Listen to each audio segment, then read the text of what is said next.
മാസങ്ങൾക്ക് മുൻപ് മാർപ്പാപ്പയെ കാണാൻ സാധിച്ച ഓർമ്മകളുടെ നിറവിലാണ് പ്രമുഖ പ്രവാസി വ്യവസായിയും പ്രവാസ ഭാരതീയ സമ്മാൻ ജേതാവുമായ ഡോക്ടർ സിദ്ദീഖ് അഹമ്മദ്.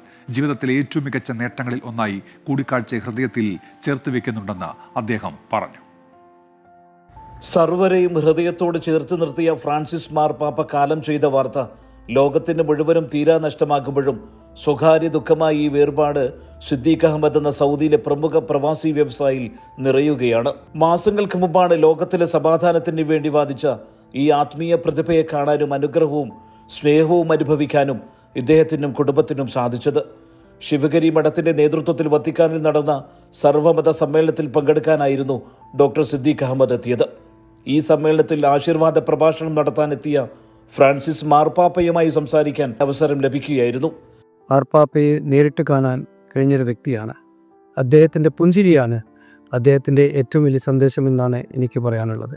അദ്ദേഹത്തിനെ കണ്ടപ്പോൾ എനിക്കുണ്ടായ ഉന്മേഷവും ഉണർവും പറഞ്ഞറിയിക്കാൻ കഴിയുന്നതല്ല. ഞാനും എൻ്റെ കുടുംബവും അവിടെ ചെലവഴിച്ച സമയങ്ങളിൽ അദ്ദേഹം നമുക്ക് തന്ന പുഞ്ചിരിയും സംസാരിച്ചതും അദ്ദേഹത്തിനെ ഞാൻ ഷാളിട്ട് അലയിപ്പിച്ചപ്പോഴും അദ്ദേഹത്തിന് ഞാൻ ബുക്ക് കൊടുത്തപ്പോൾ അദ്ദേഹം തുറന്നു നോക്കുന്നതും എല്ലാം ഇപ്പോഴും ഓർക്കുകയാണ്. അദ്ദേഹം നമുക്കൊരു തീരാ നഷ്ടം തന്നെയാണ്. എല്ലാ ജനങ്ങൾക്കും വേണ്ടി ഒരേപോലെ ശബ്ദം ഉയർത്തിയ ഒരു മഹാവ്യക്തിത്വമാണ് അദ്ദേഹം.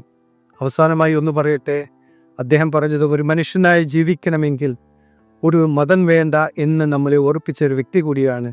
അത്തരം കാര്യങ്ങൾ തുറന്നു പറയാൻ ഈ ലോകത്തുണ്ടായ ഒരു മഹാവ്യക്തി അദ്ദേഹമാണ്. മാർപ്പാപ്പയെ അന്ന് ഷാളണിയിച്ചതും പുസ്തകങ്ങൾ സമ്മാനമായി നൽകിയപ്പോൾ ഏറെ ഇഷ്ടത്തോടെ സ്വീകരിച്ചതുമെല്ലാം ഈ പ്രവാസി വ്യവസായി ആദരവോടെ ഓർക്കുന്നു.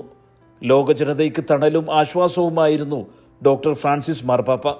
അതാണ് നമുക്ക് നഷ്ടമായിരിക്കുന്നത്. അദ്ദേഹത്തിൻ്റെ ഓർമ്മകളെ നമ്മൾ നിലനിർത്തേണ്ടത് അദ്ദേഹം ഉയർത്തിയ സമാധാനത്തിൻ്റെ ആശയങ്ങളിലൂടെ ആവണമെന്നും ഡോക്ടർ സിദ്ദീഖ് അഹമ്മദ് പറഞ്ഞു. സുബൈറുദ്ദീൻ, 24 ദമാം.